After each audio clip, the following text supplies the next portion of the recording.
Tandis que Joseph Kessel fait une entrée très remarquée dans la célèbre collection La Pléiade, les éditions du Sonneur ont eu l'idée géniale de rééditer Hollywoodville Mirage, court texte dans lequel le talent de l'auteur du Lion étincelle.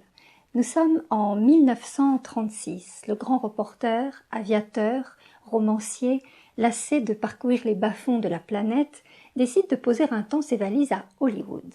C'est dans ce décor supposé de rêve qu'il retrouve le réalisateur Anatole Litvak, qui vient d'adapter son premier roman à succès, L'équipage, pour le cinéma. Les deux hommes rêvent de retravailler ensemble, mais leur projet ne trouve pas preneur. Qu'importe, Kessel, quoique déçu, remet aussitôt sa casquette de journaliste et signe ce texte, saisissant d'acuité et d'humour, très loin du simple reportage, dans lequel le mythe hollywoodien en prend pour son grade.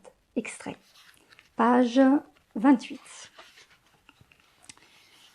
Boy Meets Girl. C'est le titre d'une pièce qui faisait fureur à New York lorsque j'y passais quelques jours avant de gagner la Californie. Il signifie littéralement « le garçon rencontre la jeune fille ». Mais la phrase américaine a une vigueur, une résonance familière et drue de proverbe que la traduction ne peut pas rendre. La comédie se nourrissait entièrement des épreuves que traversaient deux auteurs engagés par une grande firme de Hollywood pour inventer des scénarios. Ils travaillaient ensemble, ils formaient une équipe comme il en est tant aux États-Unis. Dans la fièvre, dans la douleur, dans la fureur, dans des sautes perpétuelles de rage et de gaieté, ils cherchaient l'histoire type, l'idée géniale, la sensation éblouissante qu'exigeait d'eux leur producer. Et toujours, ils se heurtaient à l'inévitable sujet, à l'obsession, à la malédiction de chaque scénariste. Il faut que le garçon rencontre la jeune fille. Boy meets girl, il le faut. Où, quand, comment? La tête des malheureux éclate.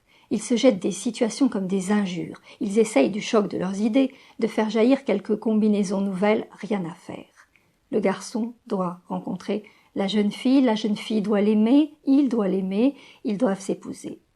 Pendant 3 actes, les collaborateurs mènent une sorte de danse démente autour de ce squelette obligatoire, danse à laquelle prennent part la vedette masculine, le producer et, par téléphone, Dieu le Père lui-même, c'est-à-dire le grand patron financier.